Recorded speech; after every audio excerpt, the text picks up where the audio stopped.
It's time for the insane, the honest, and the profane with your hosts, Brandon Combs.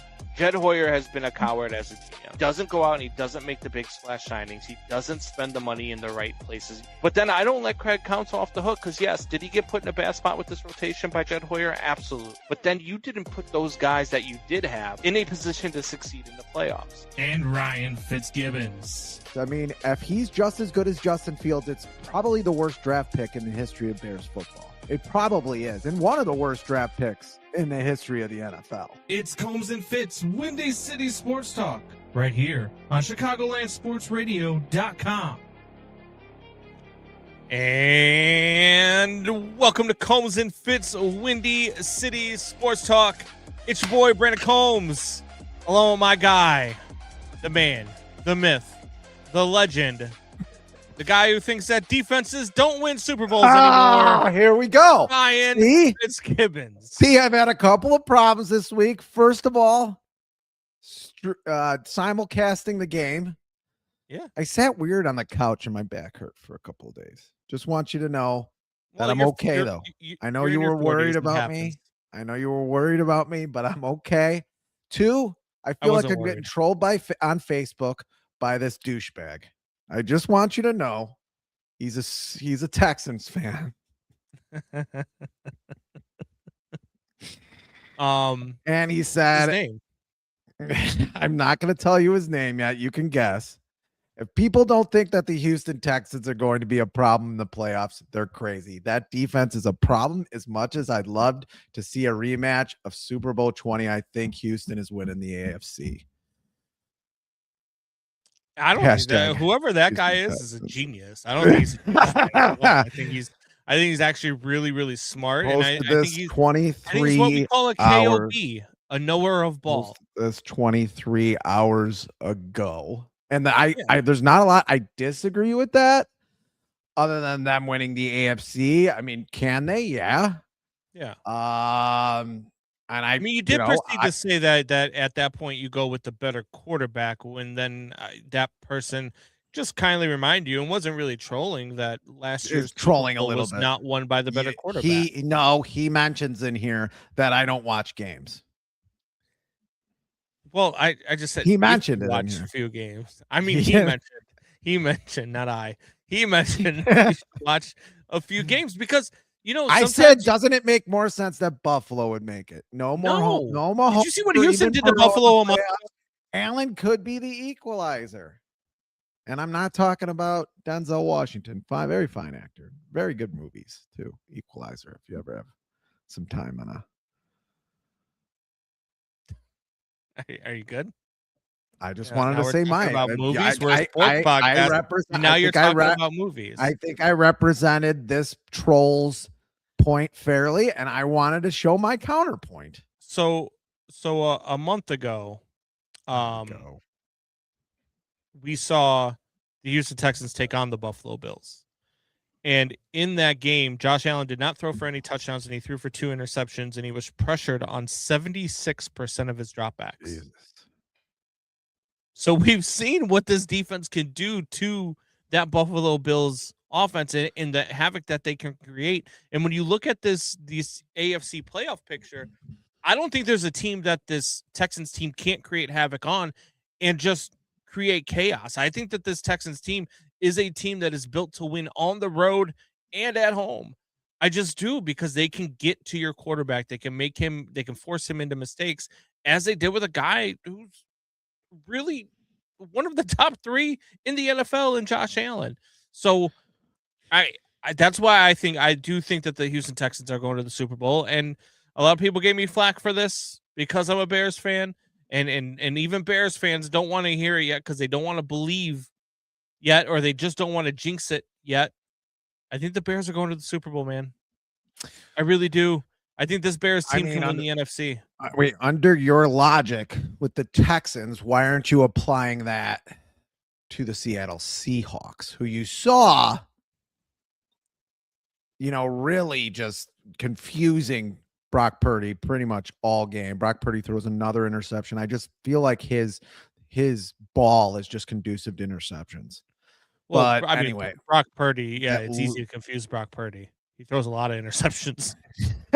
Yeah, he does. He does, and should have thrown 2 against the Bears, and the Bears should have won that game last week. But we could talk a little bit about that game. But why don't you put the same logic with the Seattle Seahawks? Because Sam Darnold's their quarterback. I mean, that's the truth. After a great first year, CJ Stroud hasn't been, what he was in his rookie season. But I trust that CJ Stroud can get it done more than I trust that Sam Darnold can get it done in January. And here's the reason why: I've seen CJ Stroud win playoff games. Yeah, I've never seen Sam Darnold win playoff games. Played pretty well against the Chiefs last year. I think the Texans should have won that game. I still don't. A couple of calls go a different way, and I think the Texans win that game against the Chiefs last year, and the Chiefs don't even get out of the first round. But no, I completely agree with you, and that's why that's why I don't apply the same logic to the Seattle Seahawks. Now, I will say this: the Seahawks are going to be the home team throughout the playoffs until they lose. If it's a good home crowd. You've got to go to Seattle. That's a tough place to play, man. Yeah. It's a really tough place to play. But the Bears are really good at taking the ball away. And if the Bears have to go to Seattle, I think you can have it's going to come down to who makes the least amount of mistakes. And crazy as this might sound to some people, I trust that Bears offense to make less mistakes than I trust the Seattle offense to make. I agree. Mistakes. So I actually agree with that. If you just look at Sam Darnold's numbers, had a beginning almost like a Daniel Jones year without getting hurt. Couple things I want to say about that, it's throwing a lot of picks now, Sam Darnold, and he has thrown a lot more picks. Does not, he's been known to fumble the ball too. Famously in that playoff game. Charbonnet and Walker, their running backs fumbled the ball quite a bit too. Yeah. They have, and I've watched a lot of Seahawks games this year, but that defense is really good. I just think there's a lot of holes in the Bears defense. I will agree with you. I do trust Caleb Williams a lot more than I would Sam Darnold in a lot of different situations. Sam Darnold does do a lot of things right. I also want to say, where are the Vikings if they kept Sam Darnold? I never thought that was a good choice. I never thought JJ McCarthy was going to be good. I know we're kind of getting off subject here, but no, we're not getting off subject at all. It's week 18, baby. Why in the hell would you not? I mean, they seem to pull the trigger on Sam Darnold, I think, a little too quickly. I know. Oh yeah, he wasn't good in one playoff game, and down the stretch last year, he wasn't that good. Hasn't been exactly great down the stretch this year either, but still, I mean, there's not a big sample size there. I understood at the end of last, because we talked about at the end of last year, right, with Sam Darnold, because I said it's because he has red hair. The last 2 regular season games, and then the playoff game, he did not look particularly great. And at the time, I had no problem with them moving on, especially since you drafted JJ McCarthy. And he was obviously going to at some point be the one to take over, and you didn't know how long you were going to sit. I understood what they were doing. Now, was it a good call? Well, no, because you look at what Sam Darnold is now in Seattle, and God, what a detriment to. I mean, how bad is the Jets and Panthers organization that they had this quarterback and he looked like he did with them, and now what he's doing with these 2 teams with better coaches.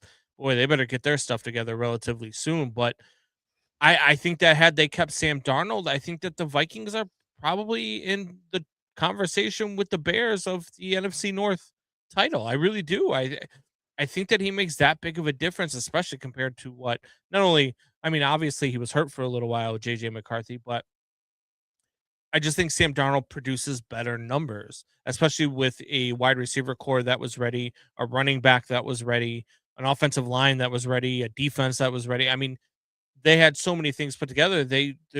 Now all of a sudden you look at the Vikings, you're like, man, they're just a quarterback away. Yeah. But they had that quarterback, and it would have been a different story, I think, for the NFC North, but they let him go, and now he's the number 1 seed. He didn't quite hit his $2 million in incentives that he could have got yesterday if he had thrown for, I think it was 3 touchdowns. Yesterday, he would have got $2 million in Doesn't incentives. matter. I think it does to these guys. I mean, that's $2 million. He's probably punched his ticket to play another 10 years in this league. Whether you think he's going to be a starter in 10 years or not, he's playing another decade in this league. So you don't think player incentives matter? Because there are a lot of player incentives for today. I think they matter for the team if your player is better, but a 14-3 season, I think he's successful in this season. I think he's, like I said, I think there were still doubts for Sam Darnold. He had one good season coming in.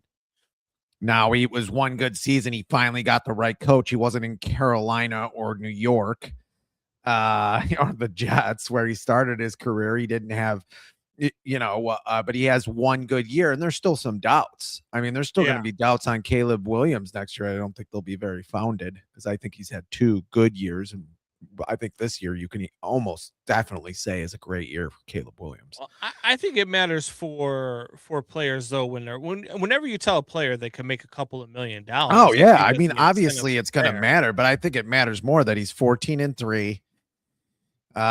He's been more than good enough to be one of the reasons why they're 14-3. Yeah. He's going to the playoffs. This is probably going to be a playoff team, you would think. And he's a free agent. Catastrophic injuries. He's a free agent because they only signed him to a 1-year deal. Seattle did.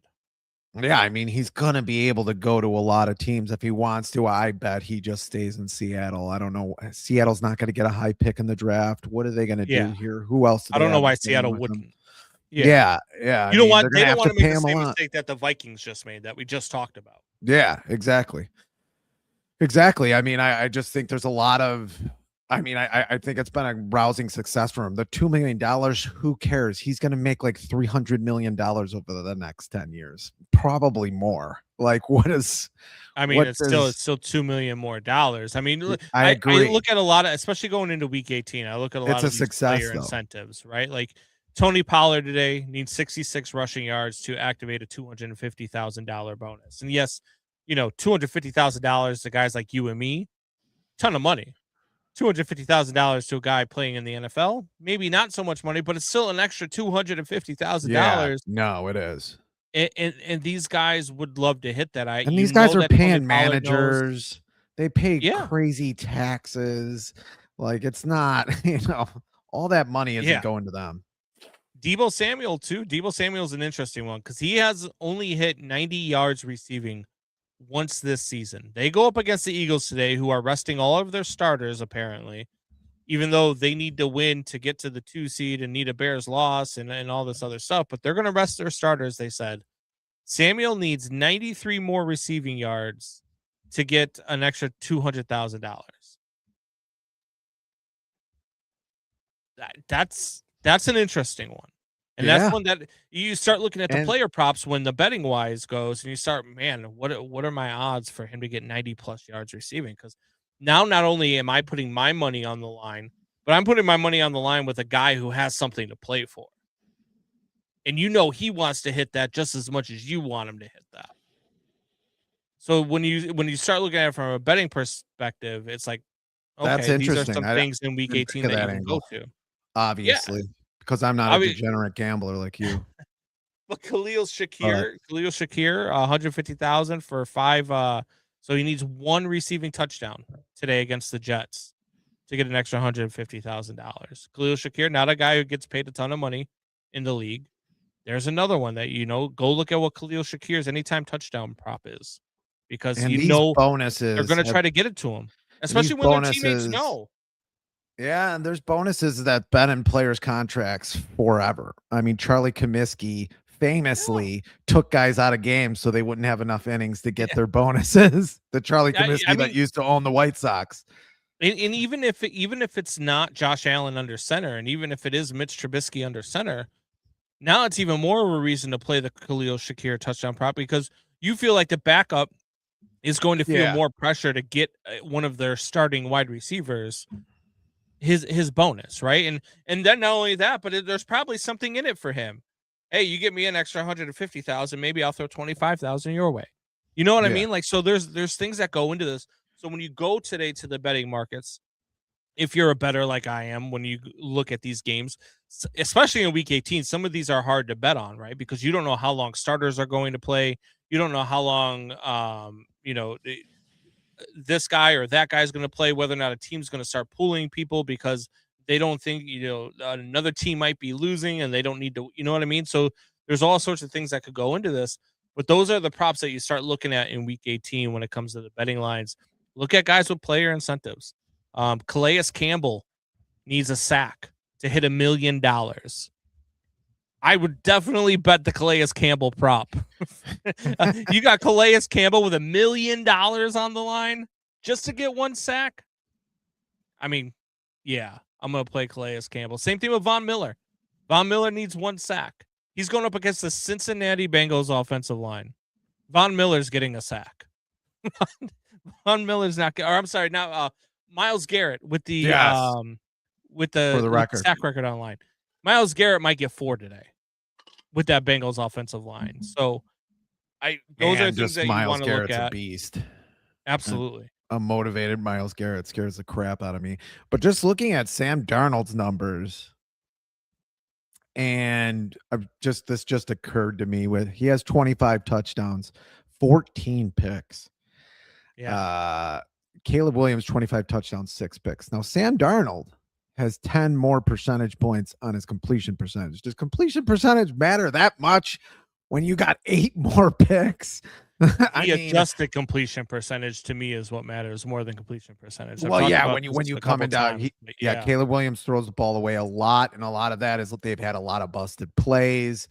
This is a new offense. I think a lot of that's going to be cleared up where you're going to get 6, 7, 8% more on his completion percentage. But just from a decision making, I'd rather have a guy who's at 57% who has 25 and 6 than a guy who's 25 and 14. Was my point. I did not know Sam Darnold had that many picks. So Sam Darnold's adjusted completion percentage, and I've talked about Caleb Williams' adjusted completion percentage being between 72 and 74%, which is what it's at. Sam Darnold's is 76%. Yeah, there you go. So it doesn't surprise me with a guy who has that many picks that it's not that high.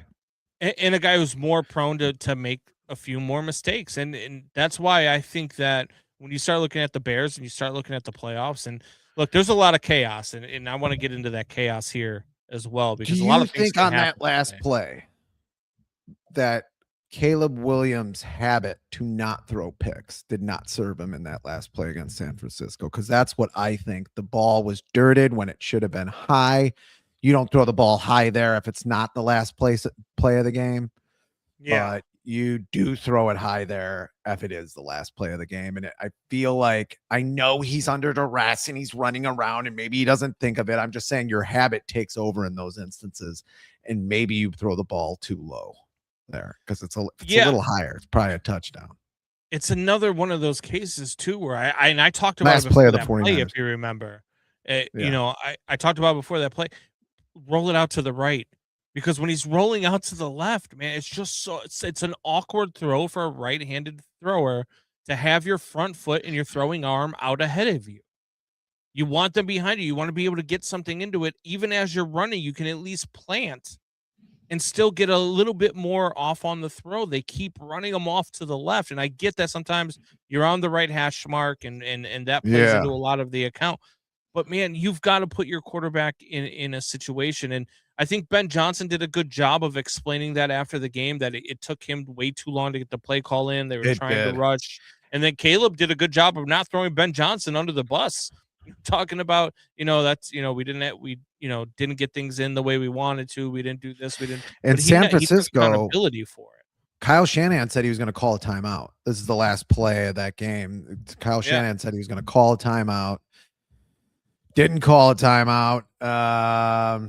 And because he saw that the Bears were rushing, and he thought, okay, yeah. And I mean, look, that's just good coaching. I mean, when you see that team, it frustrates me a lot sometimes when you see a defense that is like running around and then the offensive team calls a timeout, and it's like they didn't know what they were going to be doing. Why didn't you just run the damn play and take advantage of that? It drives me nuts when you see that, but that's a good job by Kyle Shanahan. Look, that was a phenomenal game. between two really good football teams, and that is what put me over the edge with the Bears being able to make a deep run in the NFC playoffs, and that's why I picked them to go to the Super Bowl. The way that they manhandled the Eagles and the way that they were able to keep pace with San Francisco in San Francisco in a game that we didn't even talk about this last week because we were in the moment, but the only game in NFL history that was tied at 7, 14, 21, 28, and 35. I mean, it was just an incredible game, and the Bears still had an opportunity to win it at the end. Yeah.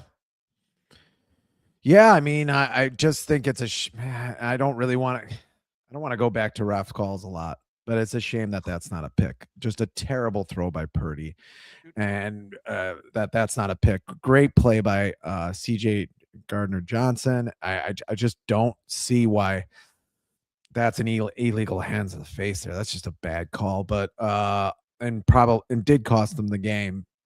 But yeah, I agree with you. Rolling out to the right's probably better there. And then the awkward passes maybe going against his body, which Caleb can do if he needs to, and get more end zone on the left side of the end zone if he absolutely needs to at the end of that play.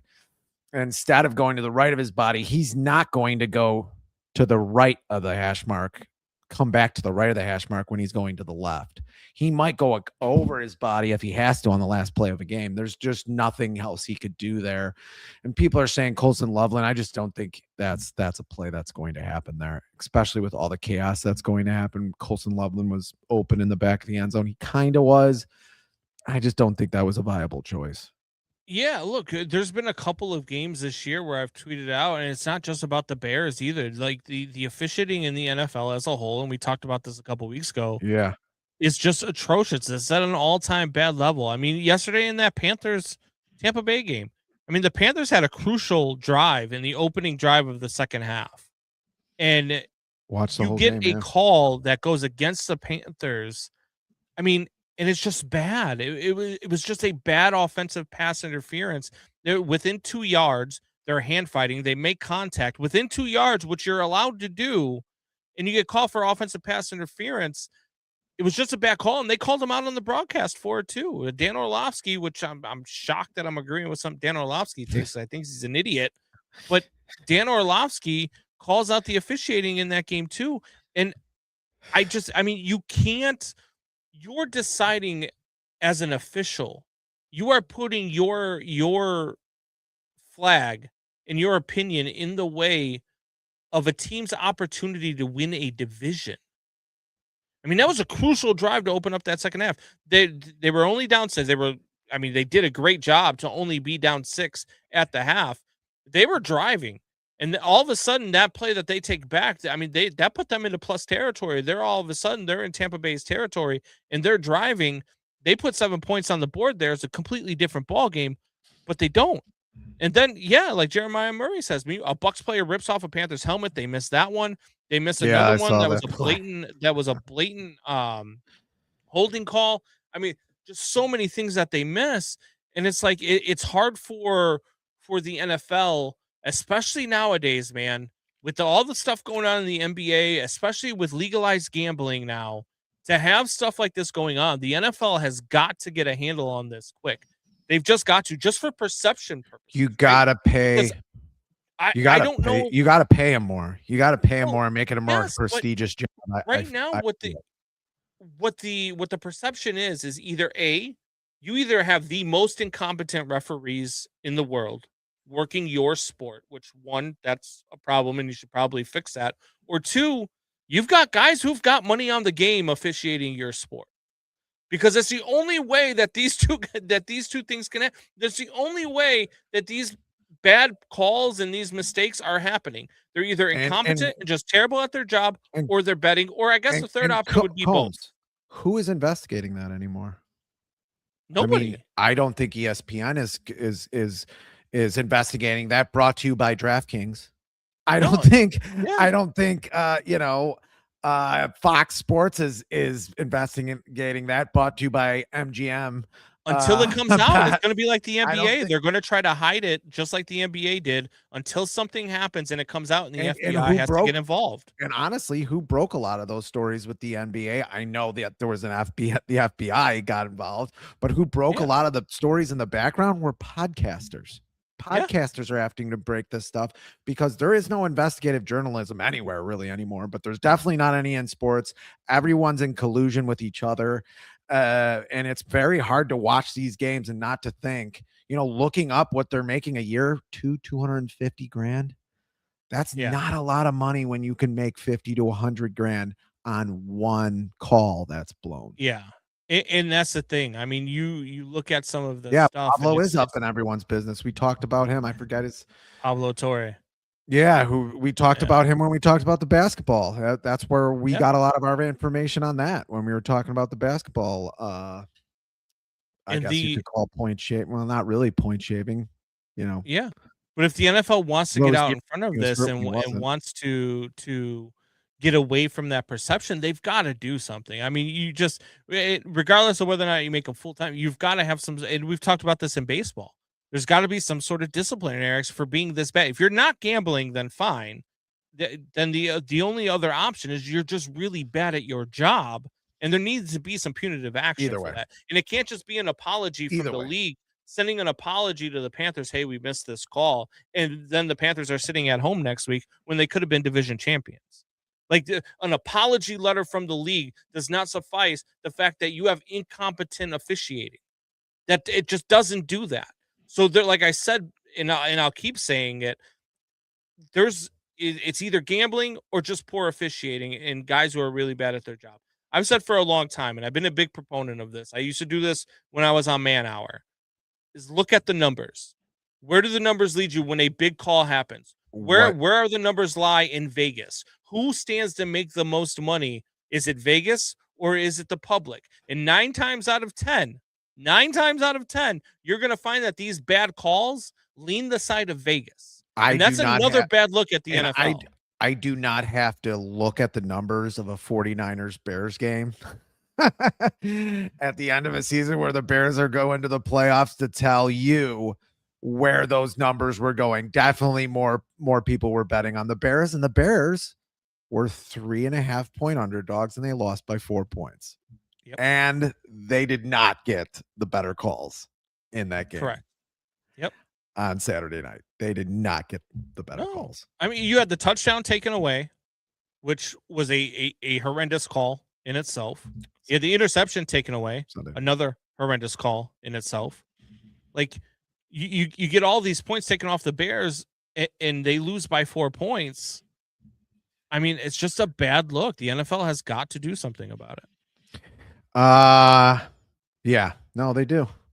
They do. Well, let's get to the chaos of what could happen in the playoffs, especially the NFC playoffs. We could talk AFC too. I want to know, where are your foil hats? It's not about foil hats, Doubting Thomas. I mean, look at it. Especially if you're a gambler, you have to be looking at some of this stuff because, I mean, your money's on the line. Your money's out there. Your money's on these bets, and these calls are affecting it. I mean, it's crazy. And yes, that's part of it. I understand that, but I mean, it's the calls that shouldn't be called that I have a problem with. It's the calls that aren't actually penalties. It's the calls that they get called out for by the broadcast team that I have the problem with. And even though Fitz is trying to bring us back on track, let's get to it. Let's get to the chaos that could be what happens today, right? So the first one is obviously the biggest one everybody knows is the Saints and Falcons. The Saints and Falcons are going to decide the NFC South today, even though neither team can win the NFC South. It's so weird. It's so crazy. So if the Falcons win, the Panthers win the NFC South. If the Saints win, the Buccaneers win the NFC South. If the Saints and Falcons tie, the Buccaneers win the NFC South. So if the Falcons win, it would create a 3-way tie in the NFC South at 8-9. But the Panthers and Bucks split. The Bucks and Falcons split. But the Panthers swept the Bucks, so the Panthers would get the 3-way tiebreak. But they don't have any other tiebreak. Swept the Falcons. Correct. Yeah. So That's one of them. Then the other one is for the number 1 seed in the AFC. If somehow the Chargers, who are sitting everybody, as a matter of fact, I think they're even sitting their cheerleaders today. They're sitting everybody against Denver, but if they find a way to beat Denver in Denver with all of their backups and Denver playing their starters, and the Patriots win, then the Patriots get the 1 seed. Now the Jaguars, if you want to get your tinfoil hats on, are the most interesting one of the day. Because the Jaguars can be either the 1 seed, the 2 seed, the 3 seed, the 5 seed, the 6 seed, or the 7 seed today. The Jaguars, if the Broncos and the Patriots both lose, the Jaguars win. The Jaguars are the 1 seed. Unbelievable. The Jaguars, if the Broncos and the Patriots win, are the 3 seed. The Jaguars, if the Broncos lose or the Patriots lose and one or the other wins, then the Jaguars would be the 2 seed. But if the Jaguars lose and the Texans win the AFC South, and now the Jaguars will either be the 5, 6, or 7 seed, depending on what the Buffalo Bills and the Los Angeles Chargers do. They could find themselves all the way down to the 7 seed. They can be any seed except for the 4 seed, because that's going to be locked into the AFC North champ, who will be the worst division leader of all of them, which brings us to the AFC North, which is just on the line tonight.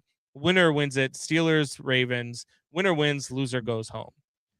NFC is a little bit less complicated. And no one cares. NFC is a little less complicated. The Bears win. They're the 2 seed. If they lose and the Eagles win, then the Eagles are the 2 seed. The Bears would be the 3. If both lose, they remain the same, 2 and 3. Who do you want? What? Sorry to cut you off. You finish your train. Finish your train. Go. If you're the wild card is already set at the 7 seed is going to be the Packers. Yeah. If the Rams win today, the Rams will be the 5 seed, and the Niners will be the 6 seed. If the Rams lose today, the Niners remain the 5, the Rams remain the 6. So no matter what, if the Bears win, they're going to play the Packers. If the Bears lose and the Eagles win, they could play either the Rams or the 49ers. They'll play one of the West Coast teams here in Chicago, which I think that benefits the Bears. I really do. I think playing one of those teams, those warm weather teams who one plays indoors, one plays. Can we get some Benny Hill music while you explain that? Would have been a good idea. It's crazy. It's good you went through all that just on memory. Yeah. Like, that's actually kind of impressive, Combsy. I mean, but you still haven't answered the question. You still haven't answered the question. What's the question? Who do you want the Bears to play? Who do you want the Bears to play? The Packers. Yeah, me too. I look if you remember, for those of us that are Cubs fans, 2015, when the Cubs were a year ahead of schedule, and they go into the playoffs and they play the Cardinals in the first round. Mm-hmm. That was the most exciting playoff series that we have ever seen, because it was the Cardinals and because the Cubs win and they beat the Cardinals, who are a storied franchise, who have been a better franchise than the Cubs for a better part of their existence. The elation of beating your rival, your hated rival at that, was there. Same thing with last year with the Cubs and Brewers. I mean, if the Cubs would have beat the Brewers, that would have been unreal for Cubs fans, right? Because you're beating your rival who you can't stand, who you hate, and it was the same thing for the Brewers. We should talk about the Cubs for a little bit, but keep. No, going. We shouldn't. We're not talking about the Cubs. Okay. So I want the Packers because, man, if the Bears do make that run that I expect them to make and get to the Super Bowl, to beat the damn Packers, to have a chance to do that would be amazing. And it's something that, Packers fans have held over Bears. I mean, it's the only reason why Aaron Rodgers has a Super Bowl. So, I mean. Yeah, I mean, I really think you make a lot of sense. I really think this is something like the Bulls and Pistons. I mean, you can go to other sports, and you did with the Cubs, but the Bulls, Pistons, all those championships behind me, the 6 championships, they had to get over that hump too. I think you have to get over the Packer hump. I still actually think, even though they only won one of those games on the last play of the game, you made us talk about the Sox for 2 years. You're talking about the Cubs next week. Yeah. Maybe. Anyway, yeah, you have to get past that hump. I do think, even though the Bears needed the last play of the game both times to beat them, didn't play 3 quarters, you could say they were dominated in 3 quarters. I just don't think they played well. I think those 2 Packers games were the worst play calling games Ben Johnson has had, including that goal line play. To me, that still baffles my mind. It's kind of like the flea flicker in the Carolina Bucks game yesterday. If you saw that flea flicker, that was inexplicable. Did lose Carolina the game. But anyway, going back to it, I think the Bears, if they play a good 3 quarters of ball against that team, I really think, and I think they're going to do it in the playoffs. I just think playoff ball is much different. Yeah. I think they beat the Packers handedly. I think they beat the Packers handedly. I do think if they play San Fran, I think the only team I'm scared of is that Rams team. And it's because of that quarterback. And I think the Rams have a better defense than the Bears. A lot of teams do. But I think the Rams have a better defense than the Bears. And I really like that quarterback. I really like Matthew Stafford. I think he's the best quarterback in the league this year. I don't care what he did last week. I don't think that's how he's going to be in the playoffs. And I think that's a scary matchup, even at home. Yeah, no, I think that when it comes to the play, I think there's something you could pick about each team that might scare you. For me, I think, except for the Packers are the only team where I look at, I'm like, okay, cool. Panthers too. I mean, or the Buccaneers, whichever team wins the NFC South. It's like, okay, great. I mean, Tampa, maybe you could say, you're worried about whether or not Baker can have one of those Baker-esque type games. But when you look at the Rams, you could talk about their offense and their defense. I mean, they are probably the most complete team on both sides of the ball out of all of them. You look at the 49ers, what would scare me is that in a cold weather game in Chicago with the wind blowing, they're going to lean a lot on Christian McCaffrey. And anytime they're leaning a lot on Christian McCaffrey, it's scary because he can absolutely beat the shit out of you by himself.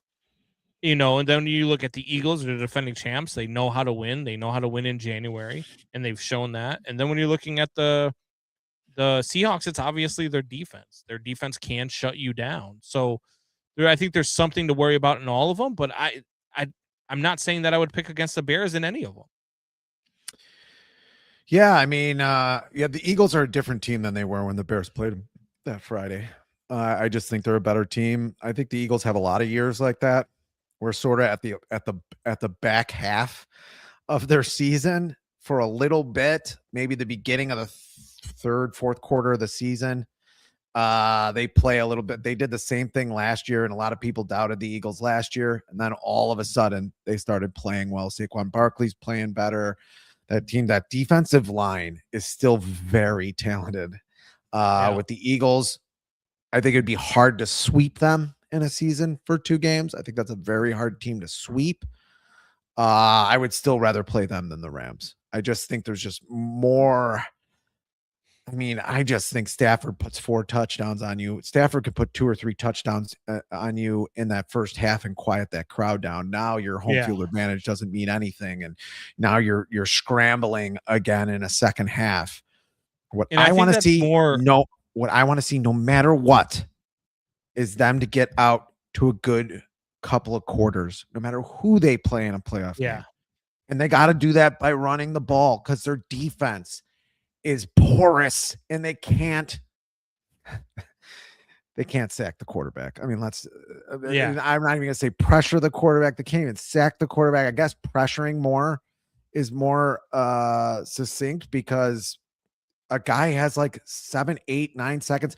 Brock Purdy had more time in that game than he's only had one more time in his career that he had more time in a game than he did in that game. That's why they scored 42 points. Yeah. I mean, it's insane how they. And that's why I think it might be a better question of who do you want the Bears to face in the second round, right? Because if the Rams win today, they're the 5 seed, and now all of a sudden, unless you get all chalk, the Bears would play the Rams in the second round, unless you think that the Eagles are beating whoever they're playing in the first round.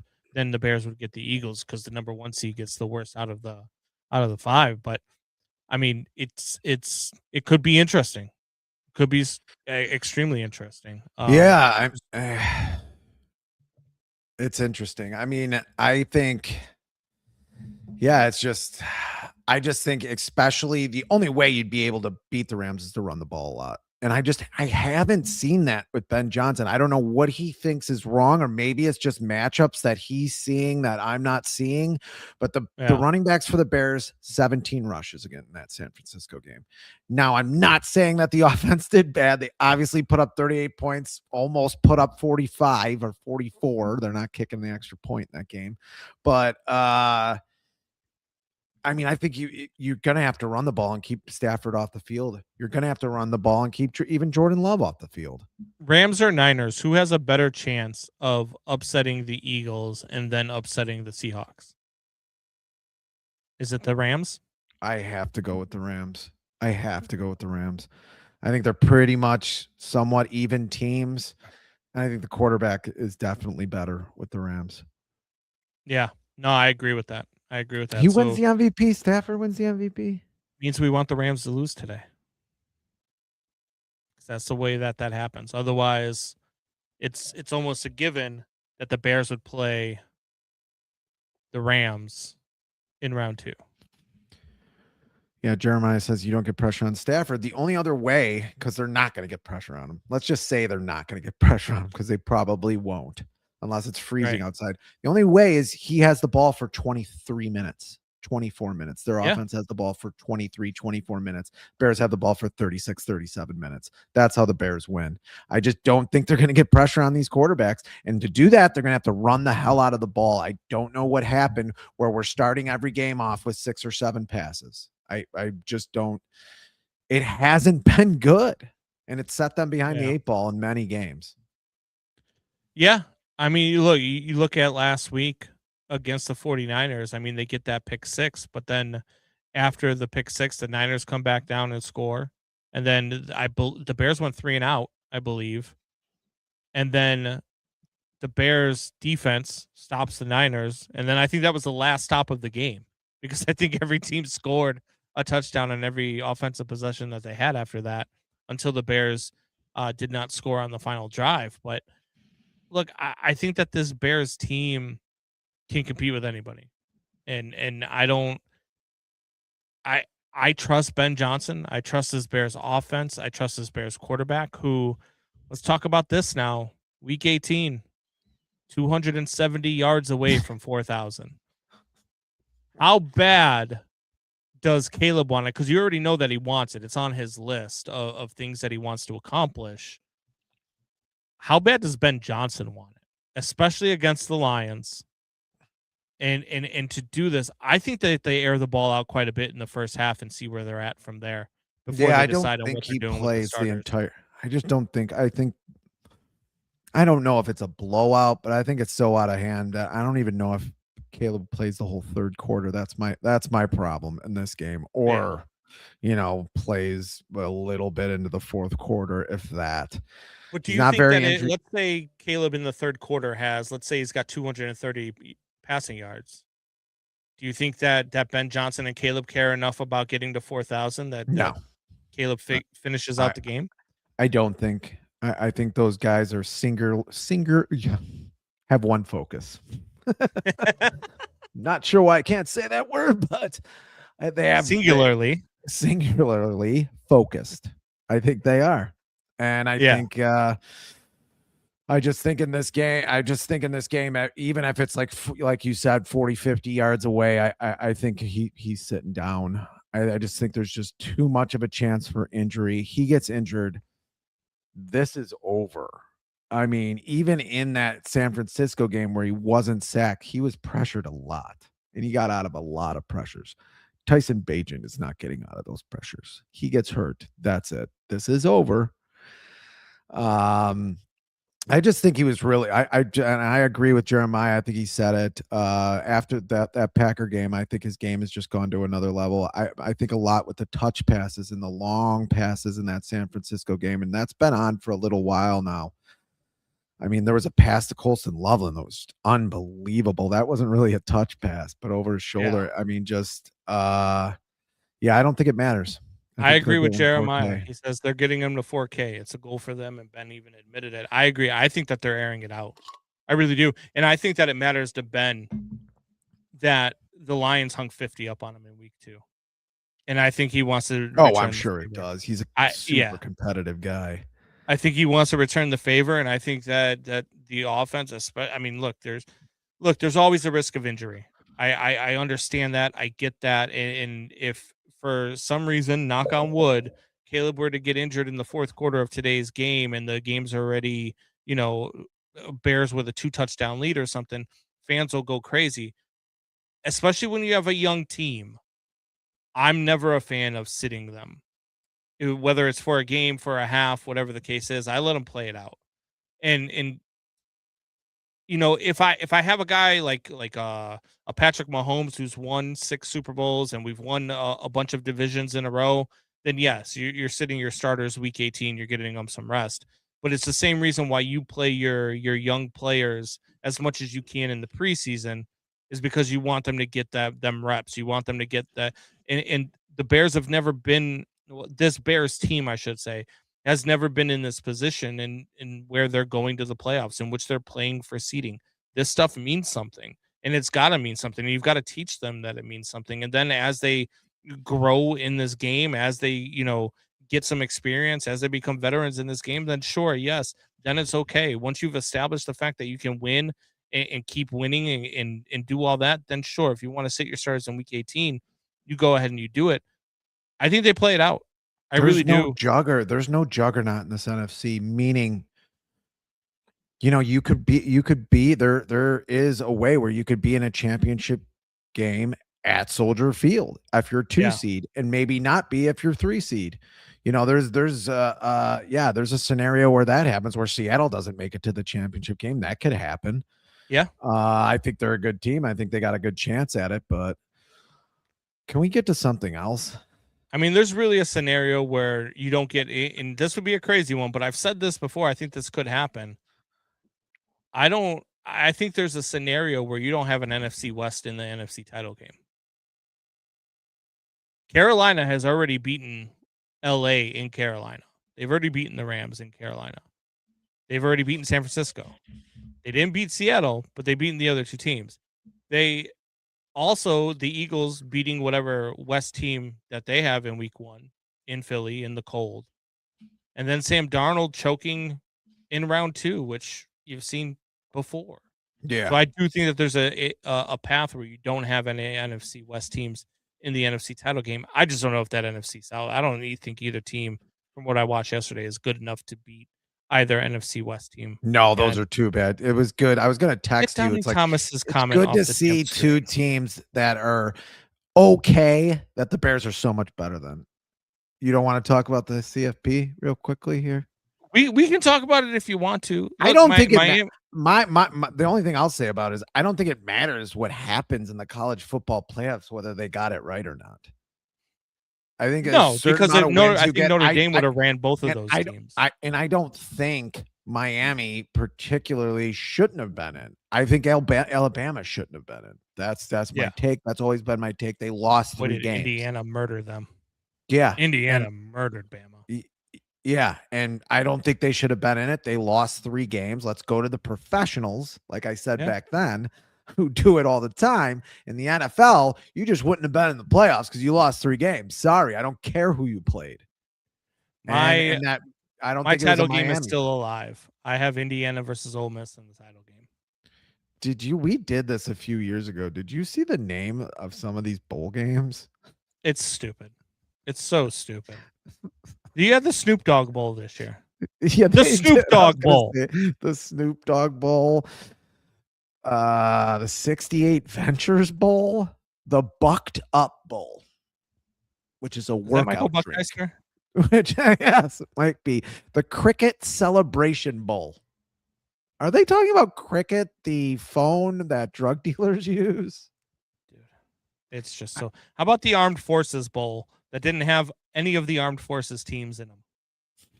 How about the famous Idaho Potato Bowl that did not have an Idaho team in it? How about the Smoke Bowl? Yeah.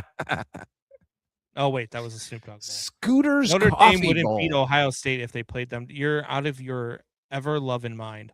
Ohio State was overrated this year, and I said it from the start, which is why I picked the teams that I did, which is why I didn't have Ohio State in the title game, which is why I didn't have Ohio State in the semifinals, because Ohio State didn't play anybody all season long, which is the same reason why I say I'm not a huge believer in the New England Patriots.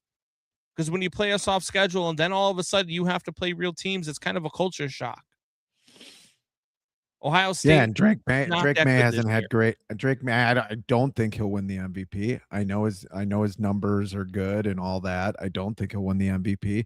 I don't think he's been particularly good against good teams. Yeah, I think it's Matt Stafford's award. I really do. I think Offensive Player of the Year should be why can't I think of his name now? Falcons running back Bijan Robinson. I mean, the most yards from scrimmage. That dude's been a baller. And look, I know he's playing on a really bad team, but dude, on a really bad team, and he's balling out. He leads the league in all. I wouldn't call him really bad. They're a really bad team. They won 3 straight, but they're a really bad team.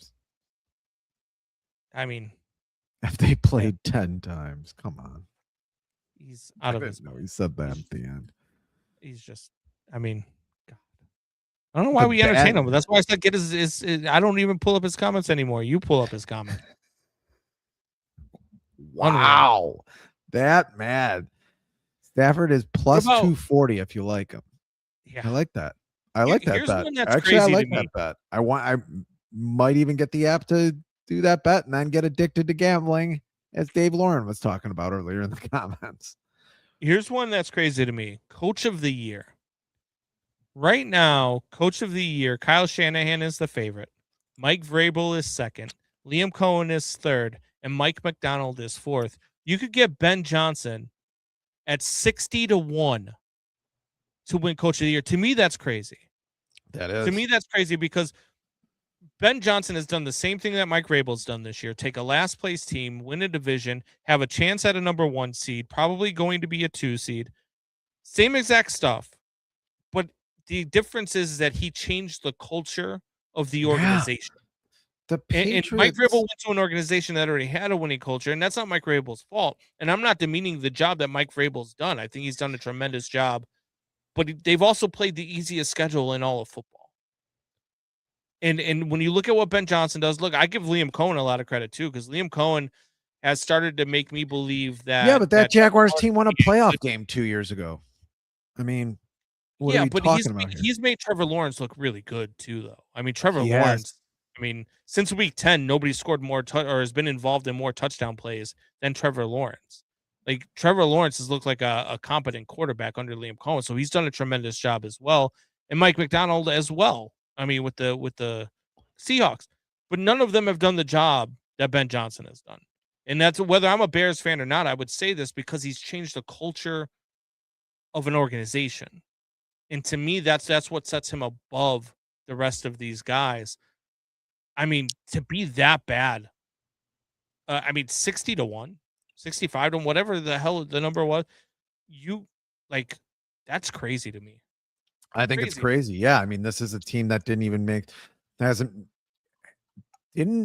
wasn't a over 500 team for more than 1 year in the last 12.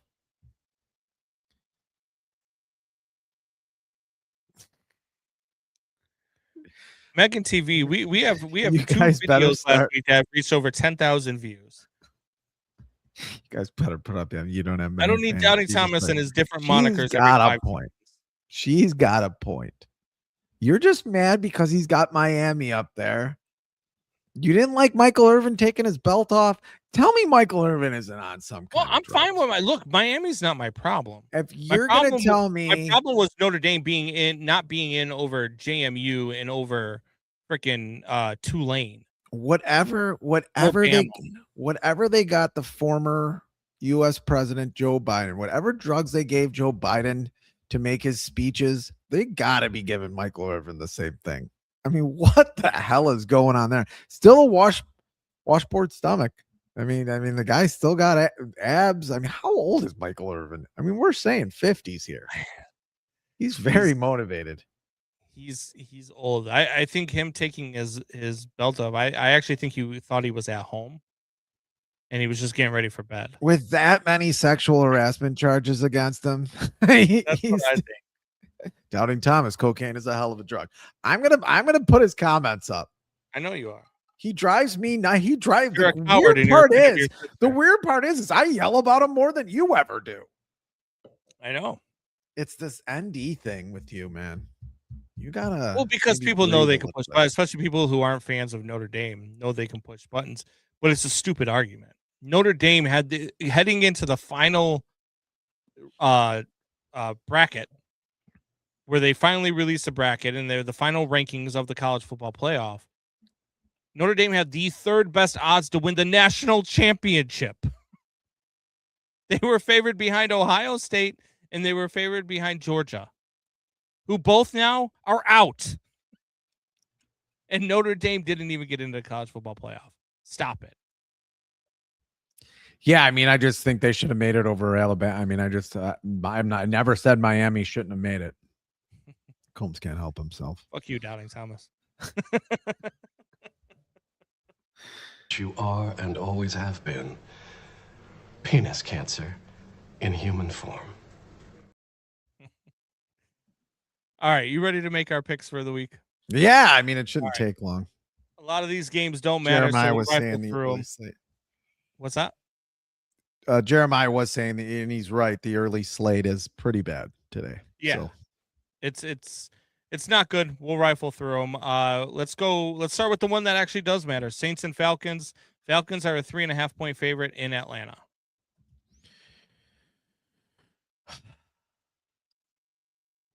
I'm going to go with the Saints just because I want my guy in the playoffs. I'm going Saints too. And wow. The Saints have quietly won 5 straight. Did you know that? The Saints have won 5 in a row. I did not care enough to know 5 in a row. I know that they've been winning games, but I did not care enough to for 5 in a row. 5 in a row for the Saints. I think that they continue. I think Tyler Shuck ends up winning Rookie of the Year, even though I don't believe he should. I believe that should go to Travion Henderson in New England. But I think Tyler Shuck's going to do it because he's a quarterback. Let's go Browns Bengals in Cincinnati. Myles Garrett 1 sack away from the all-time sack record, single season sack record. Bengals are a 9.5-point favorite over the Browns. I'll go first. Give me the Browns. I think the Browns win the game outright.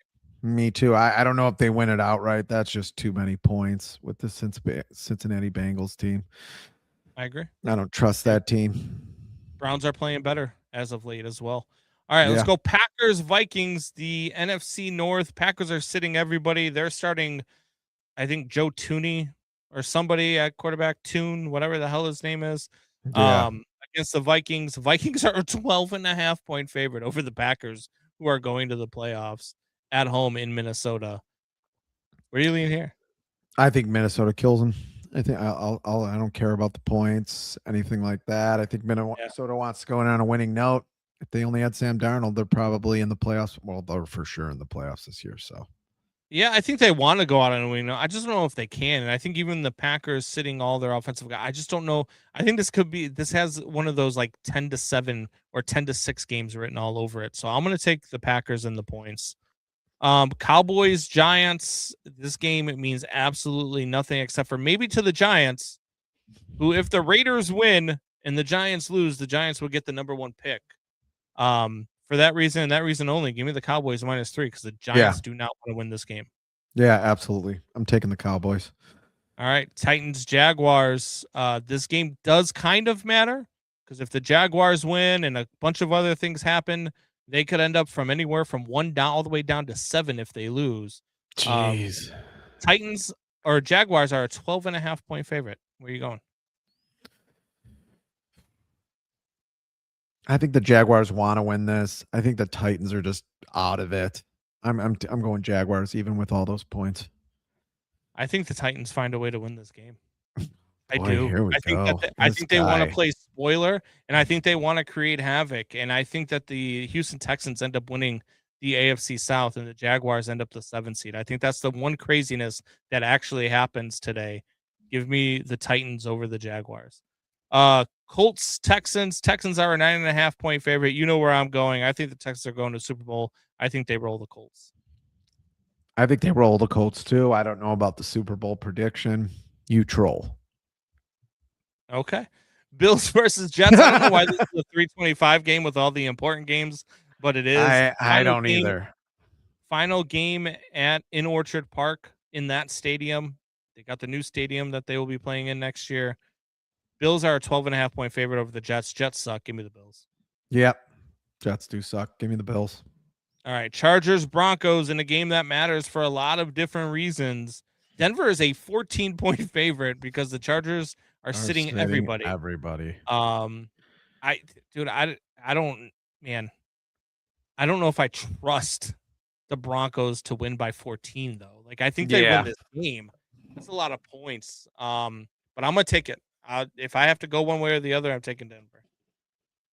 I'm going Chargers. I think it'll be a sloppy game. Okay. I think 14 is just too much. Another game that plays at 325. That means nothing except for the draft picks. Chiefs Raiders. Chiefs are a 4.5 point road favorite with you at quarterback. Yeah, a little bit. I can lace a few in there. I'm going Chiefs here. I think the Raiders are just bottoming out at this point. 2-15 Raiders. Whew. Raiders imagine where the Bears were at the beginning of the season, beating that Raiders team. Can you imagine being 76-year-old Pete Carroll coming back for this? Yeah, I just don't know how the Raiders find a way, even with how banged up the Chiefs are. Might be Travis Kelce's last game in the NFL, so I think he's going to want to go out with a bang. I think he has a big day. So yeah, I got the Chiefs too. Cardinals, Rams. Rams are a 14.5 point favorite in LA. They need to win to get to the 5 seed. I think they roll the Cardinals. I think they beat them by 100. Give me the Rams minus 14.5. Yeah, I totally agree. You know, I'm pretty high on the Rams too. Patriots can get the 1 seed if the Broncos slip up. They've got the Dolphins today in New England. They're a 13.5 point favorite. I am on the Dolphins plus 13.5. I think the Patriots win. I don't know that. I think the Dolphins can keep it close enough. Yeah, I think the Dolphins have played pretty hard in the second half of the season. I agree with that. Go Fins. Eagles, Commanders. Eagles are a 3 point favorite. Give me Washington in this game straight up. I like Washington to win this game. So I'll take Washington plus 3. Philly is going to be sitting everybody as well. Washington has some things to play for. They got some guys with some contract incentives to play for. I think that Washington goes out playing hard, trying to win this game. I'm going to agree with you there. Washington. Okay. And then finally for the AFC North and the 4 seed in the AFC playoffs, we've got the Ravens and Steelers. Where are you going there? Only people in Baltimore and Pittsburgh care about this game. I don't care. I don't think either of these teams are going anywhere in particular. I'm rooting for the Ravens. I think it's more of a coin flip game. So I'm going to take the Ravens in this one just to be against Aaron Rodgers. It doesn't matter who wins this game. I think both teams lose in the wild card round. But I'm rooting for the Ravens because I will never root for Aaron Rodgers. So give me the Ravens. And then obviously Bears, Lions today, 3:25 at Soldier Field. Does Ben Johnson get his lick backs? Does Caleb Williams go over 4,000 yards? The Bears are a 4.5 point favorite over the Lions. I think even though I think the Lions are going to play hard, I think the Bears roll today. I really do. Yeah. They're a very confident team. They want to win this game. They've said it. I really think that there's some guys that are going to be making some business decisions on Detroit, whether they like to say it or not. And I think the Bears win this game going away. Yeah, I think the Bears roll too. I think Ben Johnson wants to roll the Lions. I think he wants to beat the hell out of them. I think he wants to send a message to the rest of the NFC that, hey, this Bears team, we're going to be tough in the playoffs. And we're going back to the damn Super Bowl, just like Combs said. because I listen to Combs and Fitz and Windy City Sports Talk. That quote came from Ben Johnson. Oh, yeah. Yeah, he does. He took his shirt off for us. Baltimore gets in and wins a playoff game. Jeremiah Murray. No chance.